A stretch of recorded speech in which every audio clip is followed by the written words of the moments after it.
Hi, everyone. Welcome back to Rabbi's Reflection. We'll be continuing along in our reading of Kitchen Table Wisdom.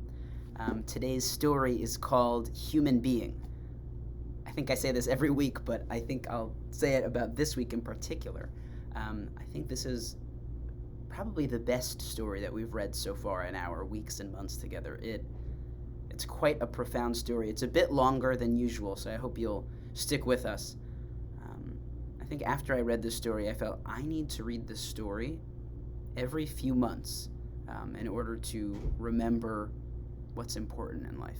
So stick with us as we read through the story. You'll see the pages of the book on the screen. You'll hear my narration, and then we'll have a chance to reflect on it together.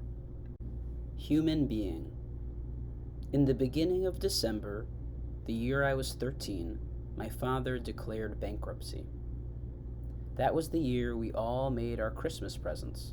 I remember waiting for Christmas with more than the usual anticipation, anxious to know if the muffler I had secretly knit for my father would please him, and how the bracelet I had designed and made from copper wire would look on Mom. Despite the stress in the household, on Christmas morning the living room was much as always, the familiar decorations out and the coffee table heaped with presents, only wrapped this year in the sporting green section of the newspaper and tied with last year's red ribbon. Among them lay a small velvet box. Even at 13, I knew that such a box was not likely to contain something homemade. I looked at it with suspicion. My father smiled. "It's for you," he told me. "Open it." Inside were a pair of 24-karat gold earrings. They were exquisite. I stared at them in silence, bewildered, feeling the weight of my homeliness, my shyness, my hopeless difference from my classmates who easily joked and flirted and laughed. "Aren't you going to try them on?" prompted my father. So I took them into the bathroom, closed the door, and put them on my ears. Cautiously, I looked into the mirror. My sallow, pimply face and lank hair, oily before it even dried from a shower, looked much as always. The earrings looked absurd. Tearing them from my ears, I rushed back into the living room and flung them on the floor. "How could you do this?" I shrieked at my father. "Why are you making fun of me? Take them back. They look stupid. I'm too ugly to wear them. How could you waste all this money?" Then I burst into tears. My father said nothing until I had cried myself out. Then he passed me his clean, folded handkerchief. "I know they don't look right now," he said quietly. "I bought them because someday they will suit you perfectly." I am truly grateful to have survived my adolescence. At some of its lowest moments, I would get out the box and look at the earrings. My father had spent $100 he did not have because he believed in the person I was becoming. It was something to hold on to. Behind my father's gift lay the kind of double vision which is the mark of every healer.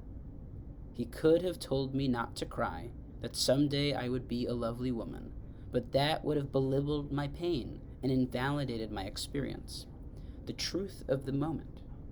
What he did was far more powerful. He acknowledged my pain and its appropriateness while backing my process. His belief that change would emerge naturally in the course of things made all the difference. Wholeness was just a matter of time. Human being is more a verb than a noun. Each of us is unfinished, a work in progress. Perhaps it would be most accurate to add the word yet to all our assessments of ourselves and each other. John has not learned compassion yet.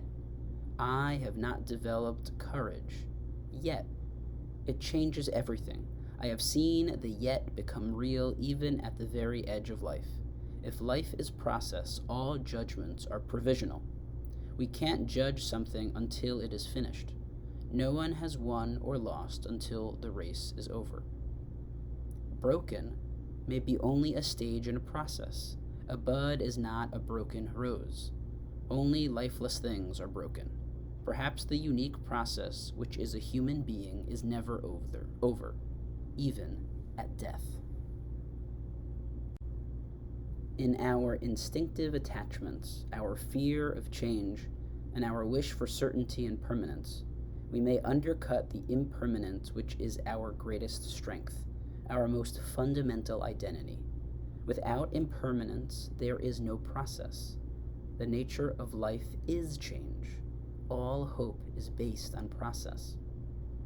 At the time of my father's gift, I was profoundly judgmental about most things.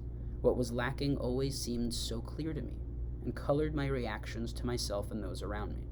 I have struggled to free myself from this way of seeing, but I never have. Gradually, I have grown to recognize the gift in it, that what I once saw as deficiency is simply the growing edge of things, the places where we need one another and can join together in becoming more whole. It has taken me somewhat longer to recognize that a diagnosis is simply another form of judgment. Naming a disease has limited usefulness. It does not capture life or even reflect it accurately. Illness, on the other hand, is a process, like life is. Much in the concept of diagnosis and cure is about fixing, and a narrow-bore focus on fixing people's problems can lead to denial of the power of their process. Years ago, I took full credit when people became well. Their recovery was testimony to my skill and knowledge as a physician. I never recognized that without their biological, emotional, and spiritual process, which could respond to my interventions, nothing could have changed at all. All the time I thought I was repairing, I was collaborating. As a pediatrician, I once gave a talk on health to a group of school children. I had come prepared to talk about the importance of brushing your teeth and not eating junk food, but the children wanted to ask questions that were more important to them, such things as, where do I go when I go to sleep? And did dead people become angels? They quickly established the limits of my expertise and then, of course, lost interest in me. We were meeting outside on the lawn of their school. One little boy, pointing to a yellow flower growing in the grass, asked me, "What's that?" A chorus of voices answered, "A dandelion." Pointing to a bunch of leaves, he demanded, "And that?" "A dandelion too," the voices cried. An older child got up and picked one of the many fluff balls that dotted the lawn. "So then what's this?" he asked, laughing and blowing it away. "A dandelion," the voices shouted with glee. A fine existential argument broke out which quickly became heated. Which one was really the dandelion? After a few minutes of debate, the issue was neatly resolved by one of the oldest children, an adolescent girl. In a superior and bored tone of voice, she chided the others for being silly. "It's all a dandelion," she said. "A dandelion is just something that is happening at a place in the world." And I suppose so are we all. Seeing the life force in human beings brings medicine closer to gardening than to carpentry. I don't fix a rosebush. A rosebush is a living process, and as a student of that process, I can learn to prune, to nurture, and cooperate with it in ways that allow it best to happen, to maximize the life force in it, even in the presence of disease. Simply trusting process has a great power. A colleague was telling me about the birth of her grandchild. At one point in a long and difficult labor, her daughter had called out to her for help. My colleague experienced this as a moment of impetus, feeling that there was nothing she could do to fix things. She had sat there holding her child's hand, trusting the process of birth, and feeling that this was not enough. But perhaps it is. The trust of process that comes from personal knowledge and experience is really the foundation of helping and comforting one another. Without it, all of our actions are driven by fear. Fear is the friction in all transitions. So what did you think? What have you taken from the story? I hope you were and are as moved as I am by the story. I really found it quite profound and powerful. The overall theme is about process. We live in a world, we are human beings that crave and desire permanence, that desire solutions. We want to control things. And yet, impermanence, as Dr. Remen says, is our greatest strength. I'll say it again because it is so hard to actually internalize. Impermanence is our greatest strength. Life, our being, is a process. We are constantly evolving and changing and growing and falling and rising up. And that's who we are. And we work through those feelings and that development throughout our entire life.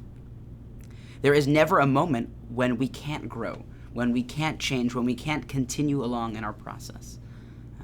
She even boldly says, perhaps even after death we can continue to change as well.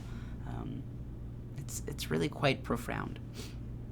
The opening kind of image for us of the moment where her father buys her those beautiful earrings, that beautiful jewelry. It's just such a provocative and arresting story where we know those feelings. Each of us can connect to that moment of shame, whether it's currently in our lives right now or perhaps when it was when we were younger and felt more of a sense of shame around things, feeling that we're not good enough. And her father's trust in her in saying, I know perhaps they might look not right now, not right now, but at some point they will, and you are a beautiful woman. As she says, the person I was becoming. Human being, as she says, is a verb, not a noun. Human being, to be human, is a verb, not a noun. It's a process. We are a work in process. Usually we take longer to reflect, but I just think that idea, the one that I've been now saying and repeating throughout the last 3 minutes, is the idea of the story. It's such a profound idea. It's something that I'll continue to reflect on in the days ahead, and I hope you do as well. Thank you for joining me. I hope you have a great day, and I'll see you soon.